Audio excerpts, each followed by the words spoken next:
Do it again. Of all the gin joints in all the towns in all the world. You're listening to Drinks, Jokes, and Storytelling. A martini, shaken, not stirred. Don't try and church it up, son. You can't handle the truth. I am big. The picture that got small. Your first one's on us. Welcome to Drinks, Jokes, and Storytelling. I'm your host, Mark Riccadonna. And with me, as always, Richie Byrne. We're late today. We're a late. little late. We're I never had a hard late. time getting to the studio with all the protesting. All the protesters. Dude. Yeah, I got to tell you, I'm looking at the live comments. No one's come up yet. I mean, everybody's watching Trump and the protesting, I think. We're living in a very crazy time right now, and I understand, because even now I'm wondering what the hell's going on. Yeah, it's getting scary, man. But before we get started, before we get into the meat of the show, a good friend of the show, a good friend of ours, a guy we love, care for, is not doing well right now. He's in he's on life support, and he's a very funny comic. If anybody out there has ever seen him, you remember him because he goes by the Fat Rat Bastard. Our good friend Jeff Parami is in the hospital. Yeah. There he is. I love him, and whatever you guys believe in, if you're religious and you pray, if you're spiritual and you put positive light out, whatever you believe in, put that out there for Jeff. He's one of us. We love him, and it's hard. Do you know Jeff rough. well? It's been rough for the comedy community, man, lately. And I know Jeff really well. Know Jeff really well. Do you? Yeah, yeah, you do. And he just a funny fucking guy, man. It's oh my God. And just. I mean, just the kind of guy you go, oh, good, Parami's here. I know I've said that before, but Parami's here. Be a good night. I mean, I got stories. We could talk about them later, but I got stories about Parami that are Maybe great. when we have our guest out, we should all tell some Yeah, let's get our guest stories. out first, and then we'll do that. Can I introduce him? Absolutely, man. This is my buddy. I love this man. We usually do Corona Mondays, but given the way things are in the world right now, especially in this country, we kind of changing it up a little bit. We want to be funny again. We want to make sure we still laugh, and we got a great comic. He's a wonderful comedian and also a retired policeman, and we're proud to have him on the show. Our good buddy. Give it up for Mark DeMayo right here. How about it, Mark DeMayo? In the house. What's up, everybody? What's up, brother? How are you? I'm good, man. I'm good. Thanks for having me back. Yeah, dude. yeah. Oh, I forgot to mention that Mark's one of the comics now who's done the audio and now the video. Yeah. No joke from the last time. I don't remember jokes well. Like Richie and my buddy Tom, they can remember jokes. Like give them 2 seconds and they'll come up with the joke. I never remember jokes. The joke you told about prison, you won't like Wednesday. I don't remember. Well, Thursdays is gonna suck. Oh yeah, Thursday. Oh yeah, I know. Yeah. Okay? No, well then Thursdays are gonna suck. I still laugh. I think about that joke. I think Norm Macdonald told that joke on the show, and that's where I got it. And Norm Macdonald, he's one of the best joke tellers there is. And so when he tells it, it's unbelievable. Yeah. Oh, I love it. Well, we want to do a Parami joke. This is one. Oh, but before I just wanted to say that that was a great intro, by the way. I didn't know Jeff was sick, and he's a great comedian. Yeah. I had the pleasure and honor of working with him, and I'm going to pray for him, and I hope you guys do too. Yeah. Let's get to the drink and joke, and let's tell some Parami stories before. What are you drinking there? This is an IPA. It's called Bengali. Bengali. It's got I don't know. It has a way with me. Nice. Richie? I'm a little in the sweet tooth mood. I went with the White Russian. Ooh, fancy. I went with this beautiful, it's called Open Secret. I got it because of the cool label. Sounds like Thursdays in prison. It's the Open Secret. But it's I only have a little bit left. I only have about one glass left, so I also have a beer. All right, Because good. I figured I'm going to be drinking pretty heavily during this one. Yeah. Well, I'm figuring I'm going to be drinking heavily all night watching this shit that's going on. You know. It's So, Yeah, like I had today was tough, man. Just getting up from how fucked up I got last night. yeah. Yeah, like just this whole, the whole thing about like first it was the COVID, staying home from that, and now it's staying home because you're scared to go outside because they're rioting right now. Yeah. I don't want to get caught up in that. Yeah. Yeah. They're rioting with masks, which I find hysterical. Yeah, yeah. You know, are they wearing them to social distance, or are they wearing them because they don't want anyone to see who they are? You know. I saw it was on MSNBC. They said that experts are worried about the spread of coronavirus during these riots, and I'm like, yeah, who the fuck is the expert? Anyone fucking knew that's happening. Yeah. No shit. But I look at it as a good petri dish for us because, like, if all of these people aren't sick in 2 weeks, then let's open this fucker up and get going here. You know what I mean? Yeah, yeah. It's an experiment. Yeah. So we only have 2 weeks left, America. Let's hang in there, and then we may be able to get out and do what we want to do.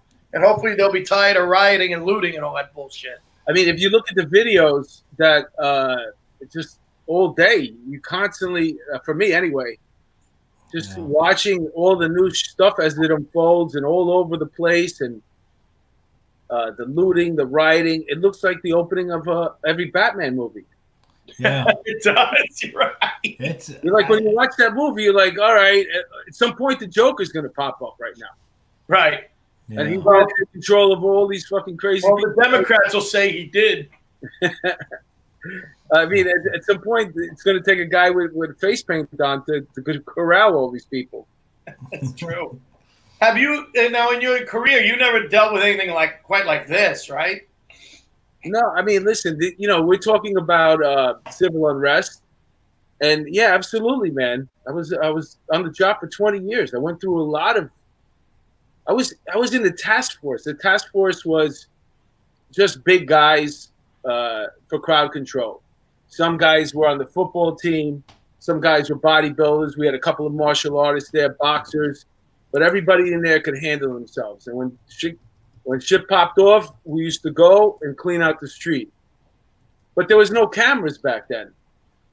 So it didn't really take that much. You walked down, you whacked a couple of people, get the fuck out of here, and they left. But now everything's on camera, so you can't really do that. So what are they doing? I love how honest Mark DeMayo always is, man. Yeah, we whacked a couple of fucking people. These guys are running away now. Yeah. Yeah. And everybody does. The cat, dude, we'll get into it, but let's get into it. Let's get into it. You know, in 1994, we had the World Cup soccer in America. Yes. Colombia was playing Ecuador in Los Angeles. And there was, I don't know, 500,000 people, maybe 1 million on Roosevelt Avenue. Watching these soccer games, whatever, and half of them were Colombian and the other half were Ecuadorian. So you could just imagine. I mean, we had to clear out these streets. You got busy, bro. How do you even? We dispersed them. Yeah, we got them out of there. Okay. How do you even deal with crowds that big? Like, I mean, how do you? What's the mentality to one get time them? we had this sergeant. We used to call him Shaky G, because he was if somebody calls you shaky, that means you're not in complete control of anything. So his nickname was Shaky G, and there used to be this club in Jamaica, Queens called Trafalgar Square, and on Friday and Saturday nights there'd be, I don't know, 10,000 people hanging out in front of the club. And it was like 8 of us. And Shaky G, this was his morale booster. As he lines us up to go down there, he goes, all right, let's just go down there and see what happens. That was it. That was our motivational speech. We were like, that's all he's got? Maybe he was really in the improv. We'll go down. We'll yes and them. We'll figure it out. His knees are butt. We'll go down there and see what happens. Yeah, man, listen, you can only be in control of the block that you happen to be on. And this type of people bugging out and people doing stuff, if you get caught up on the wrong block, you're going to have to deal with that all night. If you're lucky enough, you get a block where it's quiet. Okay, this might sound like a dumb question, but I was thinking about this the other day, watching everything going down. You're an innocent bystander. Shit goes down on your block. You're just trying to get home. You're not there to riot. You're also not police. Shit goes down. What's the right way to deal with letting a cop know, let me through this barrier, I don't want to be here? Like, how do you just get out of the whole scenario? You know what? I've been worried about that too, just because, if I'm out and coming home, whatever, like, you don't want to get caught behind one of these things where they block off the street. What are you going to do if they surround your car? Like, what are you going to do if they start rocking your car? Yeah. A crazy, crazy time. I don't know if you just tell them, I live on this block, man. I want to get away from this. I'm sure if anybody's reasonable, they'll be like, all right, go ahead. Yeah, like you saw that dude in the semi-truck, that they stopped the semi-truck, and they luckily they pulled him out and they just held him down till the police came. But like some dude in a semi tried to run over a bunch of protesters. And then they yanked him out of the truck and held him down on the ground. When you say that, it reminds me of Reginald Dennehy. When they pulled him out of the truck there and they beat him half to death. And then he said he made a statement. I forgot what it was. I remember the other guy. He said, "Why can't we all get along?" Rodney King, but it wasn't. That was a result of Rodney King. Yeah. I forget what Reginald Dennehy said, but. When Rodney King's verdict went down, we were they were saying that everybody go home, stay home. I don't know if you guys remember that. It was like, stay home, New York, stay home. Yeah. And I, of course, was meeting a girl in Manhattan, so I wasn't staying home. And we were in a restaurant, and sure enough, the verdict came in. And as we're watching the verdict, you hear, "Pa!" I have never hit the floor so fast. I mean, it sounded like a gun. Everybody jumped to the floor. Some waiter dropped a ketchup bottle, and that thing sounded just like a gunshot, man. What's funny is that the way people are divided in the way they think and the way you grew. I don't know whether it's probably because of the way you grew up, but when that when Rodney King happened, it was before I was a cop. I was working as a doorman in New York City in a residential building. And it was like right before I was going into the police academy. So I wasn't a cop yet. Maybe my mindset was starting to train like that, but it was two opinions when you watched that video. That was like the first time any type of police brutality was actually captured that clearly on film. And you either thought the guy deserved it for putting everybody in harm's way and getting into a high-speed chase on the highway, and he got lumped up, or you thought it was, aggressive and abusive and whatever. And that was kind of like the dividing thing.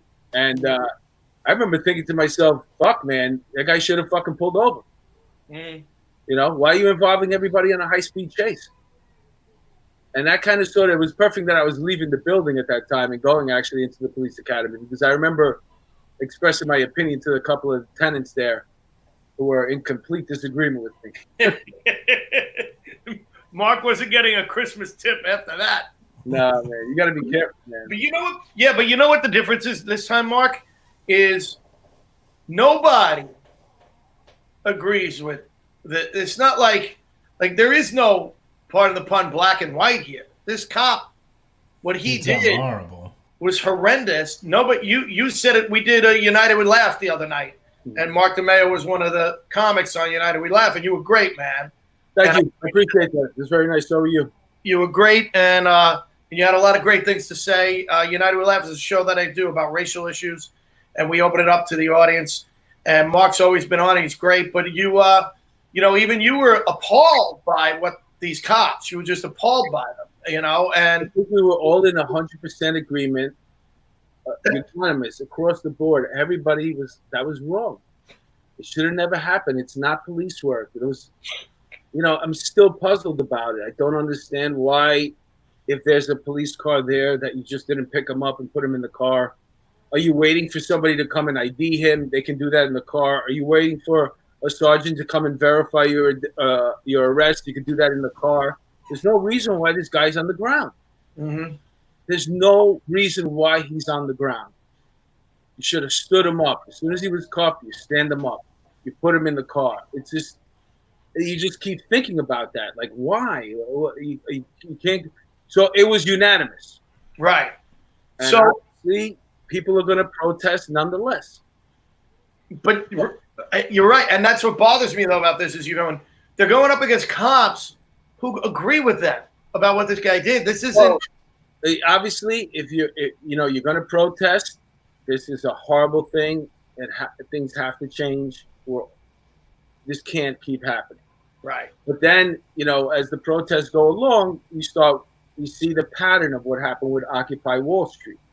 Occupy Wall Street was about the bankers, the 1%. Everybody wanted to get these guys out. Subline mortgages. They should be in prison. The collapse of the fucking stock market. They're responsible. And then that lasted for a day. And then the narrative changed.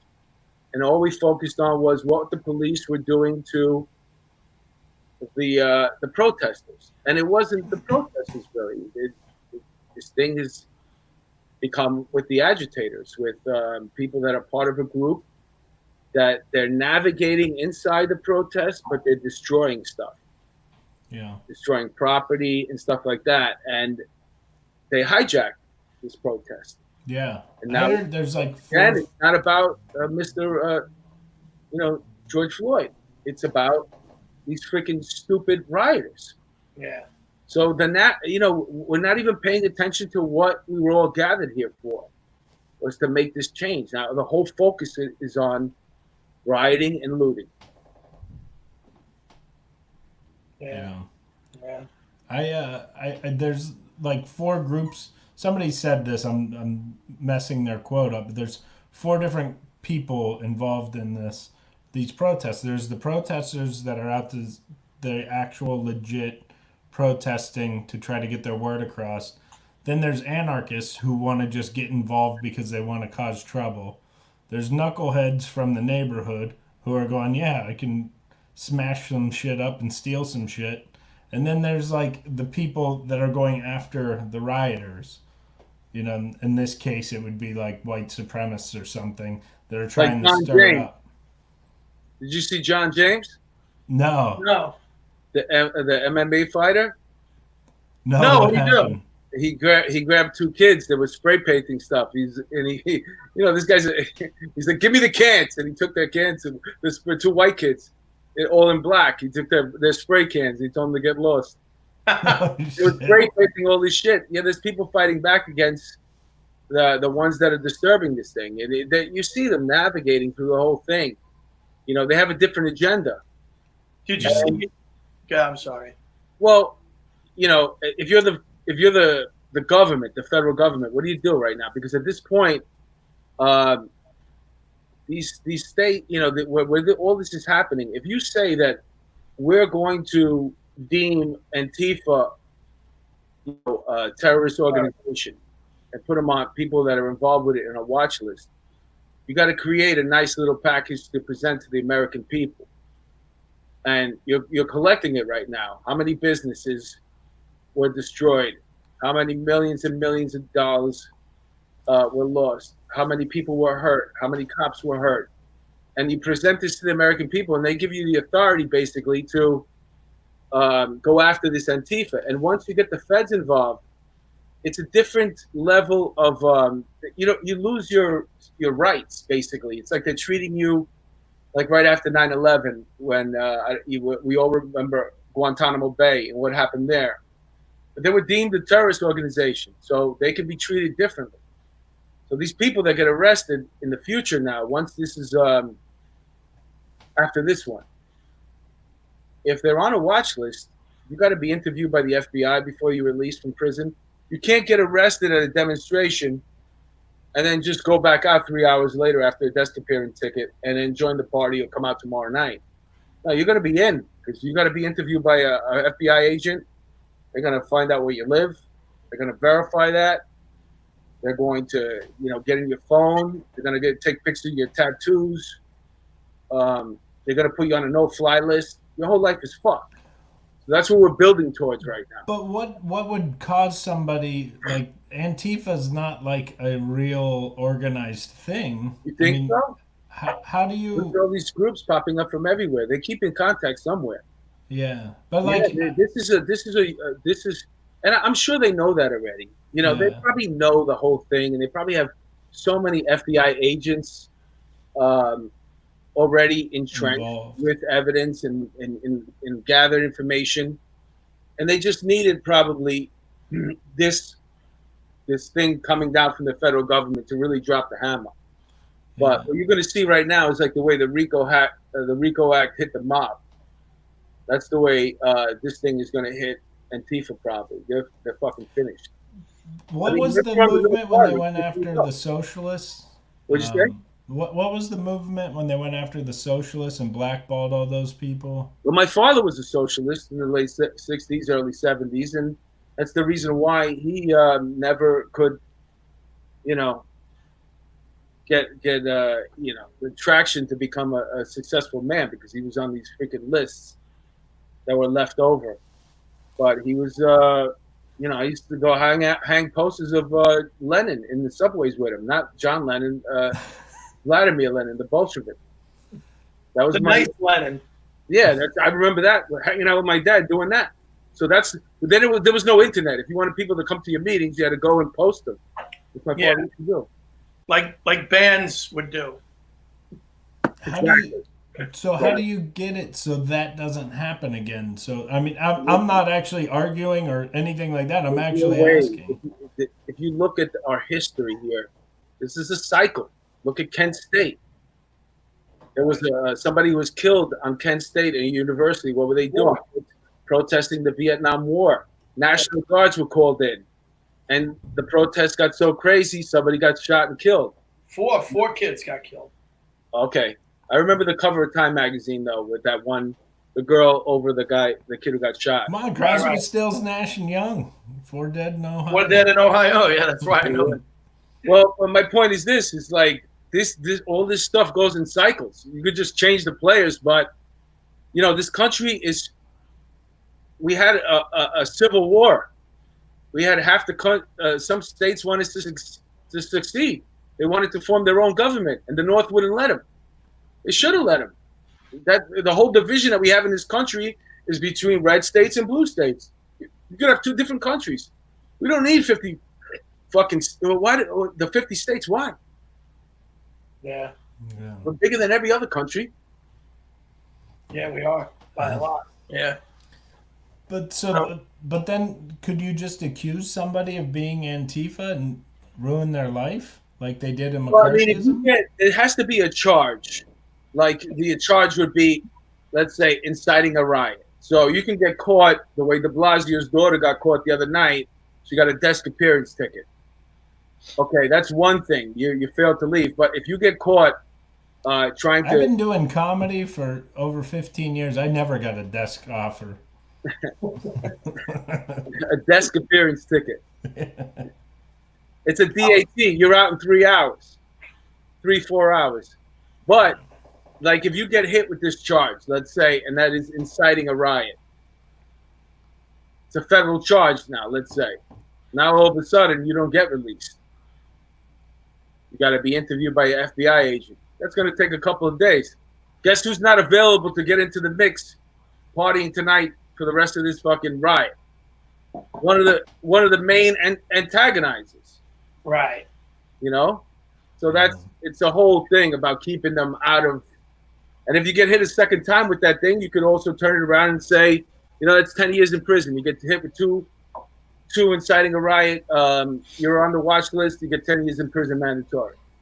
So you eliminate. A lot of these people are doing this for a living.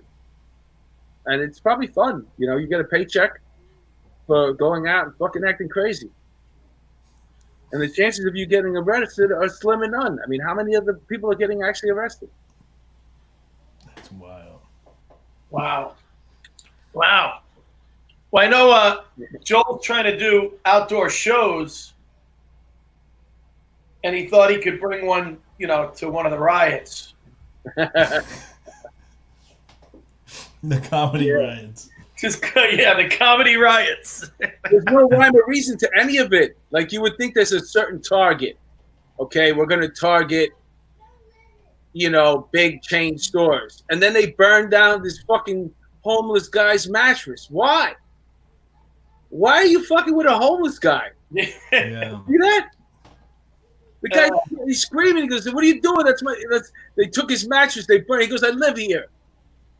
So there's no rhyme or reason to any of it. It's just absurd right now.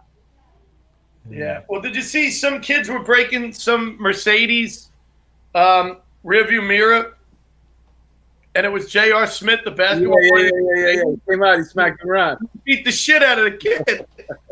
And you just, like, it's funny because you're thinking, you know, it's a Mercedes. It's really nice. You figured some like 80-year-old guy owns it. He's not gonna. And out comes some 6'7" basketball player beats the shit out of you. Yeah, it's crazy, man.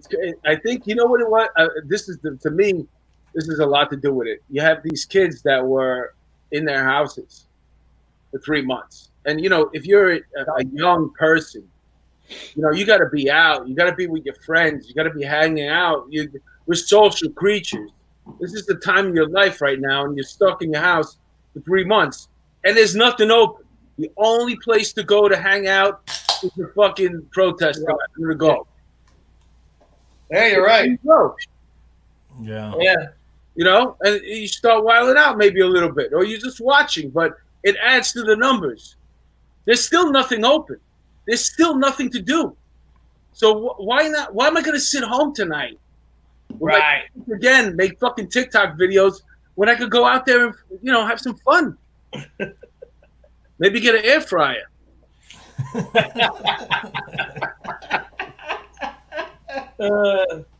So what else been going on? You doing a lot of Zoom shows or no? I just did this kid's podcast before this one. He's 20 years old. He lives in Indiana. His mom is a big fan of my podcast, which is called Police Off the Cuff, by the way. Oh, I'm sorry. I should have mentioned that. I'm sorry, bro. No, it's okay. But I did his. It was pretty cool, man, because, you know, he's just a kid. You know, he lives in Indiana, and, you know, he's starting his own podcast. So it was. And his mother saw yours, and they asked you to do it. Yeah, she reached out to me. She said, "Oh, you know, I'm a big fan of my son. He's got a podcast. Would you mind talking to him for a few minutes?" I was like, "Yeah, of course." Does he have like a theme to his podcast, or? I think he just interviews people that he likes or he thinks are pretty cool. I saw there's another cop on there. There's I think there's an MMA guy and a hockey player on there. So whoever, yeah. Oh. This kid gets better guests than us, Park. He got Larry Bird last week. Who? He got Larry Bird last week. Yeah. Mark DeMayo. Yeah, he got Larry Bird last week. We got Tim Crumpier. Sorry, Crumps. I love you. I think we won on that one. I heard Larry Bird's a shut-in now. So you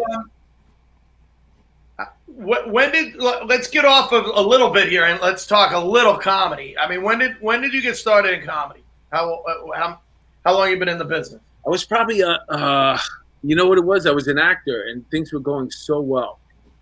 I'm telling you, man, everything. I was in shape. I was young, beautiful, man. You can look at the pictures. Go on my Facebook. Beautiful, man. I wish we had some. We bang in pictures and we didn't do that. I was scared because you know, at some point I might have had to leave being a cop, which was a respectable job, and you know, my wife's family. You know, what am I going to tell them? Yeah, you know, I'm gonna be an actor now. Like, no. So I just came up with this idea. I said, you know, I can't move to LA, so either you write a screenplay, or you do a one-man show, or you do stand-up. And so I decided to do stand-up, and you know, that was the one that scared the hell out of me the most. So that was like 20-something years ago, and you know, just like you guys, man, for the longest time, it was like, you know, it's an adrenaline rush. It's all the things that are involved with it. And, you know, now at this point, I'm okay. Like, I got it out of it. If this is all we're going to do is show on Zoom, then it's okay. I don't have to do it anymore. Yeah, right. And, like, I got my thrill out of it, you know? Yeah, I feel the same way, bro. I feel like if we're not going to go back eventually and be in front of an audience, I don't want to do this. You know, I don't know what I'll do, but it just doesn't have the same feel to it. Yeah. I mean, there's a way, you know, and then you say that, and somebody pays you for it, and you're like, "Fuck it, I'll do this." Well, I'll do it for the money. You know what I'm saying? Oh, yeah, no, I'm a big whore. It's always about the money. Like, how much? Okay, yeah, I'll do it. Next thing you know, you're a Zoom comedian. But You know what I'm saying? It's always, because to me, I always loved making money at it. Yeah.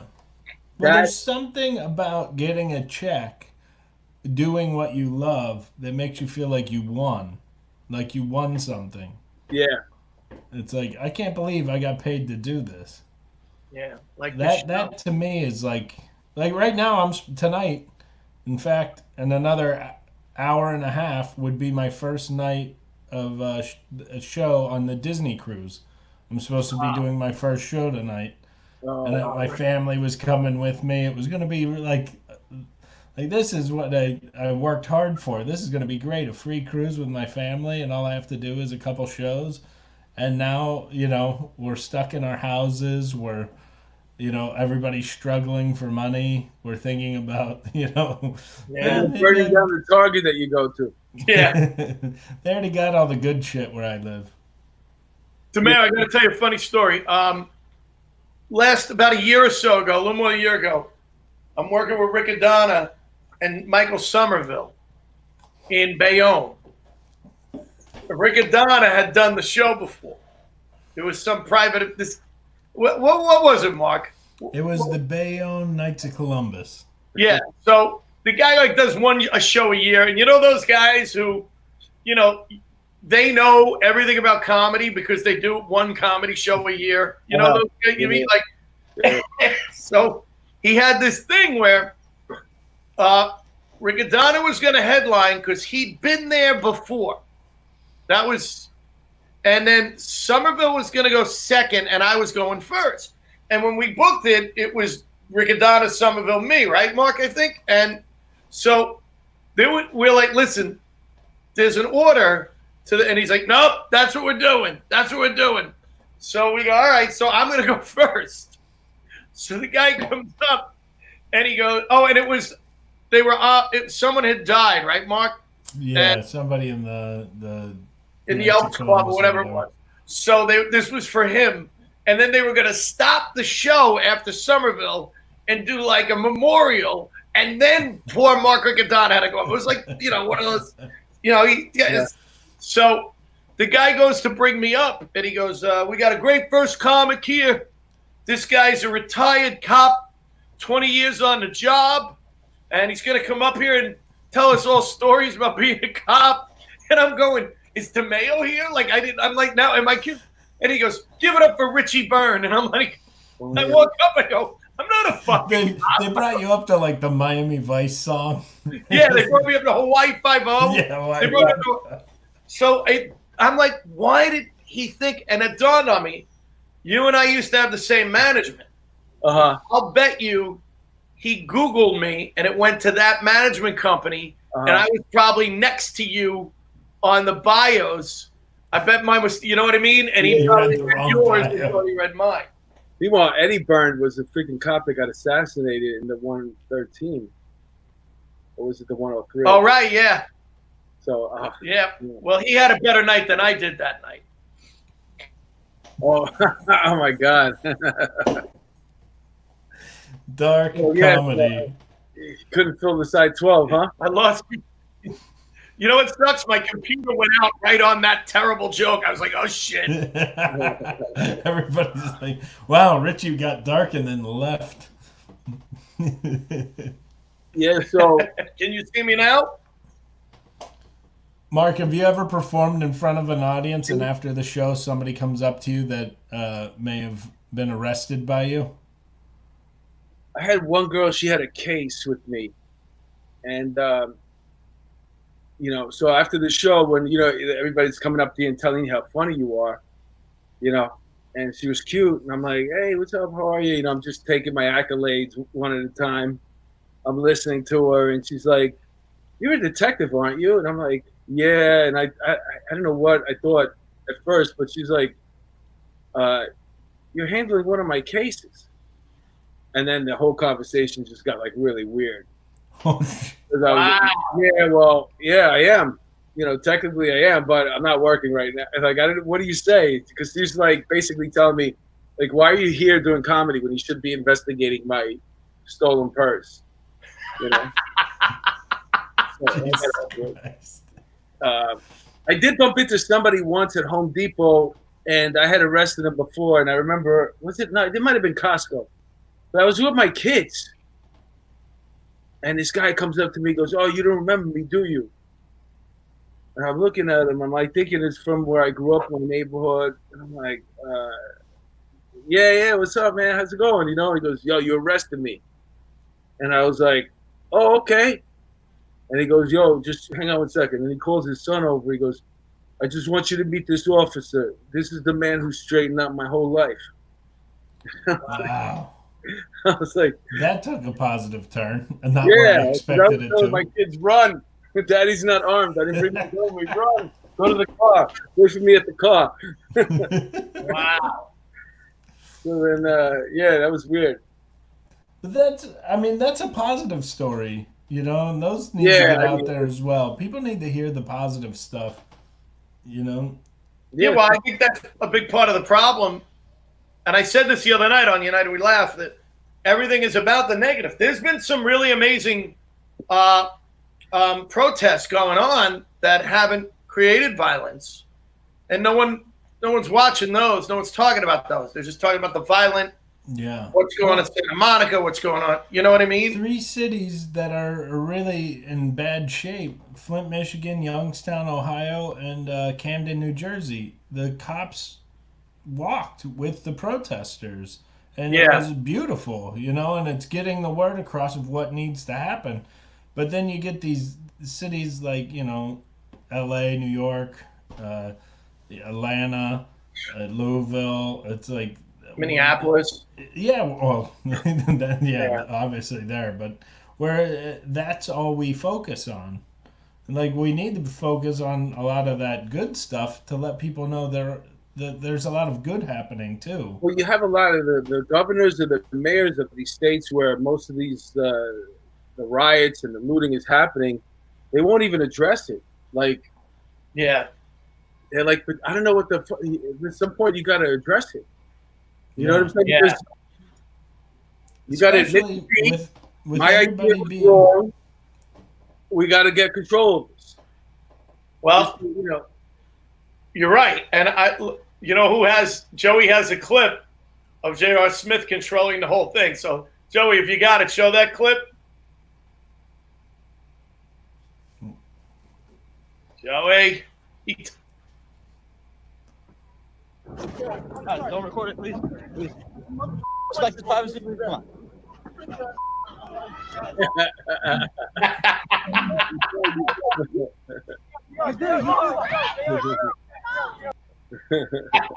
I like they all ran over. Yo.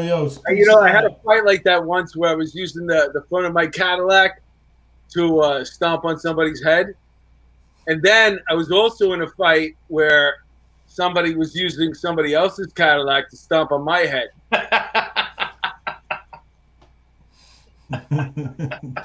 And that's true. All right, to shift gears, because we're at the 40-minute mark, let's shift gears. Let's talk real quick. I just want to go back to where we started at, is with Jeff Parami. I'd love to hear if you have a Jeff Parami story, or where did you meet him? Okay. My first time working with Jeff was amazing. I was in Wisecrackers before they were at the casino, and I worked with him, and we filmed a fake mockumentary about some comedian that's like the worst prop act ever. and he just dove right in. We had like such a great time, and then it was years later I ran into him at a gas station. I was like, I love this guy. Yeah, he's a great guy. Do you have a good story about him, Mark? No, not at all. I know I did shows with him, especially when I was a young comic, and he was probably headlining. And I thought he was really, really funny. But I don't have like that. He wasn't one of the people that I like you guys. You know what I'm saying? Yeah. A couple of years ago, we were at the Friars doing a show, and there was a guy on the show who really, really bombed. I'm not going to say who. I'll tell you later. And the guy wouldn't get off the stage. He's supposed to do like 10 minutes. He did like 35 minutes, and he's bombing. So the head of entertainment, Bob Spiota, was the host of the show. So Parami's next, and then I'm after Parami. And Parami turns to me and he goes, "This is fucked up. This is fucked up." He goes, "Listen, I've been working here for years. These fuckers all know my act. I'm going to do 2 jokes. I'm getting off the stage just so you know, this is ridiculous. I'm not going to put you through this." I go, "Thanks, man. Thank you." So Parami, they introduce Parami. He doesn't tell the host that he's going to. So the host goes to the bathroom. Parami does 2 quick jokes and then goes, "Good night." And he starts walking off the stage and nobody's coming up. And all of a sudden you hear Parami from the audience go, "Ah, this is fucking great." And he goes back up on the stage and he introduces me. This guy's great, blah, blah, blah. He's going to close. So by the time the host comes back from the bathroom, I'm on stage. He's like, "What the hell happened?" And I thought that was really cool. Yeah. You know what? I do have a story that I just remembered. Could I share it? Of course. Yes, please. Okay, so I had done my friend Talent, who's a comedian. I don't know if you ever worked with Talent. Yeah, his son's doing comedy too now. Yeah, he's great. He's a great guy. But he knew that I was a big Knicks fan, especially the Knicks from like the John Starks and Patrick Ewing. So he does this golf outing over here in Connecticut for John Starks, and he, every year. So one year he asked me, he goes, "I know you're a big Knicks fan. You want to come and hang out?" So I was like, "Yeah, of course." So this is going to be a great day. I got a limo coming to pick me up. We go pick up Talent.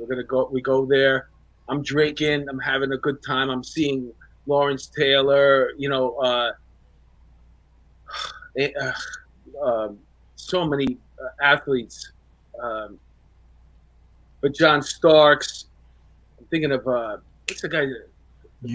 Allen Houston from the Knicks. All these people. Charles Oakley. And I'm like, holy shit. And in the middle of all this, Talon's talking to the lady that is in charge of everything. And he goes, and Mark, you're good for 10, right? So I didn't know I was going to have to perform at this thing. It was just like a surprise at this moment. So now I'm like, holy shit, Talent has a way of doing that to you. Like, these are my idols. I grew up with these guys, and now I'm going to have to tell them jokes. And it's like one of these celebrity golf outings where, you get to sit with celebrities. So and he's hosting the thing, and then he's going to bring me up. And right before he gets off stage, it brings me up. Teddy Atlas happens to walk in, and Teddy Atlas was like one of Mike Tyson's trainers. He's his announcer. But somebody jumps up. I think it was John Starks to tell him, "Make sure that you mention Teddy Atlas is here." But as he's telling him, Talent thinks he says Terry Atlas. And he goes, one of his last things that he said before he got give it up for Terry Ellis. That's what it was. Give it up for Terry Ellis. So then when I came up there, I started off with, "It's so great to be here with this guy and this guy." But you know what? The one I can't believe I'm here with my idol, Terry Ellis, folks. But everybody got it because they saw it was Teddy Atlas. Talent didn't see it. I broke the room up. I had him from there. Poo, poo, poo. I fucked him up. Bah, bah, bah, bah. When it was all said and done, Teddy Atlas comes up to me, and now he wants me to do his father's thing in Staten Island. His father was a famous doctor. His father used to work in Staten Island is an old man after he retired. He used to do house calls for free. He's a saint. Wow. Considered like a saint. It's the Theodore Atlas Foundation. Ask me if I want to do it. I'm in. Yeah. He's got a limo coming to pick me up. Guy's an hour and a half late. We get to the place. My time was already passed. Teddy Atlas was annoyed at me. I'm like, the car, nothing. And this place is big as celebrities. Phil Simms, Patrick Ewing, all these guys. And I take a peek out. He goes, that guy's doing your time right now. And I look out, and it's Jeff Parami. He's standing at a podium. He's going extra long right now because that was supposed to be my time. But I got there so late, and he was the one doing the fucking time for all these it was like a whole panel of all these famous athletes, people in the audience. And it wasn't, listen, it was going to be a tough situation if you only had to do 10 minutes, but now you got to do, 30. Right. So God bless him, man. I hope he makes it out of there. Yeah. He did the work for two men that night. Man. I was when I first moved in the PA, I was at a gas station. All of a sudden, a car pulls up behind me and goes, "What the fuck are you doing here, you fat bastard?" I'm pumping gas. I turn around. It's him. I go, "I live about a mile that way." He goes, "I live 2 miles that way." We lived so close and we never hung out. And where were you? That was in Northeast Philly, Ben Salem. Okay, all right. Right by there was a casino over there. We each lived a mile the other way. Well, let's go out with one of his jokes. Yes. So all right. Richie, bring us out with one of his jokes. So Parami was going to 7-Eleven. He pulls up to 7-Eleven. He comes out. It's out of the car. As he's walking to 7-Eleven, there's a little 7-year-old boy, fat fuck, sitting there. He's drinking one of them big gulps. Really big. Soda. He's sucking down a big gulp. So Parami looks at him. He says, "What? You gonna drink that whole thing?" The kid goes, "Yeah." He said, "Where's your mother?" He goes, "Inside." So that shit's not healthy. You shouldn't be drinking that shit at your age. And the kid goes, "My grandfather lived to be 80." And Parami goes, "Did he drink big gulps?" He goes, "No, he minded his own fucking business." And that's Drinks, Jokes, and Storytelling. Last call. Thanks for listening to Drinks, Jokes, and Storytelling.